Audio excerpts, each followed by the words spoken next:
नमस्ते स्टूडेंट्स। आज का टॉपिक महाराष्ट्र बोर्ड एग्जाम्स के लिए ऐसा है कि इससे क्वेश्चन आना ही आना है।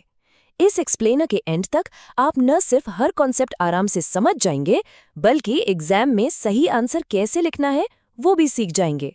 तो चलिए एक सफर पर चलते हैं फगागनकाइट में। एक बहुत ही सिंपल से सवाल से शुरुआत करते हैं। जरा सोचिए, आज से करीब 550 साल पहले जब सबसे पहले मंदिर बन रहे थे तो वो कैसे दिखते होंगे? उनकी शुरुआत हुई कैसे होगी? क्या आपको लगता है कि शुरू से ही इतने बड़े बड़े भव्य मंदिर बन गए थे? नहीं, बिल्कुल नहीं। शुरुआत बहुत ही सिंपल थी।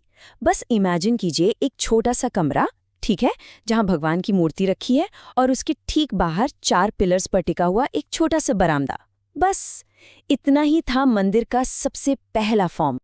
अच्छा, अब ये जो छोटा सा कमरा था ना जहां आइडल को रखते थे, उसे एक टेक्निकल नाम दिया गया, गर्भगृह। ये शब्द आपको एग्जाम के लिए याद रखना ही रखना है। गर्भ मतलब वूम्ब, अकोर, और गृह मतलब घर। तो ये हुआ वूम हाउस, मतलब मंदिर का दिल, सबसे सेक्रेड हिस्सा। और ये सब हो कब रहा था?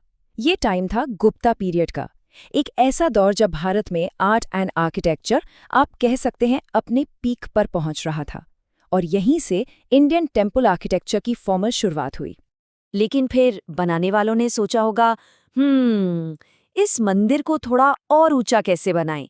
ऐसा क्या किया जाए कि ये दूर से ही दिखे एक पवित्र जगह की तरह?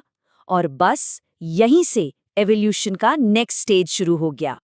और इस सवाल का जवाब था शिखर। गर्भगृह के ठीक ऊपर एक टावर जैसा स्ट्रक्चर बनाया जाने लगा और इसे ही कहा गया शिखर।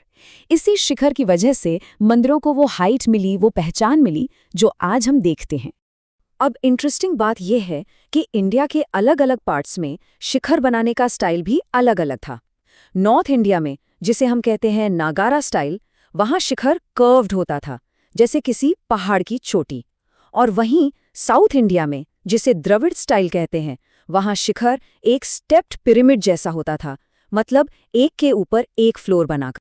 और फिर जब कारीगरों ने इन दोनों स्टाइल्स के फीचर्स को मिक्स कर दिया तो एक तीसरी हाइब्रिड स्टाइल बनी, और इसे क्या कहा गया? वेसर स्टाइल। यहाँ थोड़ा रुक कर सोचिए। आज हमारे पास सीमेंट है, मोटर है, चीज़ों को जोड़ने के लिए। लेकिन उस जमाने में सोचिए, जब ये सब कुछ नहीं था, तब इतने भारी भारी पत्थरों को एक दूसरे के ऊपर कैसे जोड़ा जाता था कि वो गिरे नहीं? इसका एक बहुत ही क्लेवर सोल्यूशन महाराष्ट्र में डेवलप हुआ, जिसे हम कहते हैं हेमाडपंथी स्टाइल। इन कारीगरों ने बिना सीमेंट के पत्थरों को जोड़ने की एक गजब की टेक्निक निकाली, टेनन एंड मॉर्टिस जॉइंट। इसे समझने का सबसे आसान तरीका है लेगो ब्लॉक्स, है ना? जैसे एक लेगो ब्लॉक का जो निकला हुआ हिस्सा होता है, मान लीजिए वो टेनन है, वो दूसरे ब्लॉक के होल में, जिसे हम मॉर्टिस कह सकते हैं, एकदम परफेक्टली लॉक हो जाता है, राइट? ठीक वैसे ही एक पत्थर में एक प्रोजेक्शन बनाया जाता था और दूसरे में एक कैविटी, और उन्हें आपस में फंसा दिया जाता था। No cement needed. इस स्टाइल की एक और खास पहचान है, इसका प्लान, मतलब जमीन पर जो लेआउट होता है। ये मंदिर अक्सर स्टार शेप्ड होते थे। अब सवाल यह है कि ऐसा क्यों? सिर्फ डिजाइन के लिए? नहीं। जब दीवारें सीधी ना होकर जिगजैग होती हैं ना, तो दिन भर जैसे जैसे सूरज घूमता है, दीवारों पर लाइट एंड शैडो का एक ब्यूटीफुल प्ले देखने को मिलता है। अंबरनाथ का अम्बरेश्वर टेम्पल इसका एक परफेक्ट एग्जाम्पल है। तो वक्त आगे बढ़ा और भारत में नए आइडियाज, नए कल्चर्स आए। मिडिल एजेस में पर्शिया, सेंट्रल एशिया और अरेबिया के इन्फ्लुएंस से इंडियन आर्किटेक्चर में एक बिल्कुल नया चैप्टर शुरू हुआ। इस नए आर्किटेक्चर की पहचान बनी 3 चीजें: आर्चेस यानी मेहराब, डोम्स यानी बड़े बड़े गुंबज, और मिनरेट्स यानी ऊंची मीनारें। और जब इंडियन क्राफ्ट्समैन ने इन टेक्निक्स को अपनाया तो इंडो इस्लामिक आर्किटेक्चर डेवलप हुआ। अब फोकस मंदिरों से शिफ्ट होकर टूम्स, मॉस्क्स और मीनार्स पर आ गया। चलिए इसके 3 मास्टरपीसेस देखते हैं। पहला, दिल्ली का कुतुब मीनार, जो ब्रिक से बनी दुनिया की सबसे ऊंची मीनारेट है। दूसरा, आगरा का ताजमहल, जिसका बैलेंस और मार्बल वर्क तो अनमैच्ड है। और तीसरा, बीजापुर का गोल गुंबज। इसका जो डोम है ना, वो एक इंजीनियरिंग मार्वल है। और इसके अंदर है एक विस्परिंग गैलरी, जहां एक कोने में अगर आप फुसफुसाएंगे तो दूसरे कोने में एकदम साफ सुनाई देगा। Amazing, right? आर्किटेक्चर का ये सफ़र यहीं खत्म नहीं हुआ। जब इंडिया में ब्रिटिश रूल आया तो एक और नया स्टाइल सामने आया, जो इंडियन और यूरोपियन स्टाइल्स का एक फ्यूजन था। इस मिक्स स्टाइल को कहते हैं इंडो गॉथिक स्टाइल। इसे खास तौर पर पब्लिक बिल्डिंग्स, ऑफिसेज और रेलवे स्टेशंस बनाने के लिए यूज किया गया। इसका सबसे बड़ा एग्जाम्पल है मुंबई का छत्रपति शिवाजी महाराज टर्मिनस, मतलब CSMT। आप वहां देखेंगे यूरोपियन गॉथिक स्टाइल के पॉइंटेड आर्चेस और बड़ी बड़ी खिड़कियां हैं, लेकिन साथ ही इंडियन डोम्स और जाली वर्क भी है। एक परफेक्ट ब्लेंड। तो अब जब सारे कॉन्सेप्ट समझ लिए हैं, चलिए सबसे इम्पोर्टेंट पार्ट पर चलते हैं।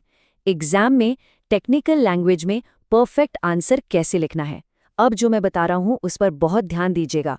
अगर टेम्पल आर्किटेक्चर के एवोल्यूशन पर क्वेश्चन आता है तो आपको लिखना है evolution started in the Gupta period, 4th century CE, with a Garbhagriha and veranda. Its peak is the monolithic Kailasa temple of Varul, 8th century. Styles के बारे में पूछा जाए तो ये लाइंस परफेक्ट हैं। The Nagara North India Shikhara is curved. The Dravida South India Shikhara is a stepped pyramid. Their mix is called Vesara. Hemadpanthi style के लिए ये कीवर्ड्स यूज करने हैं। uses tenon and mortise joints, stone locking. The plan is star-shaped. Example, Gondeshwar Temple, Sinnar.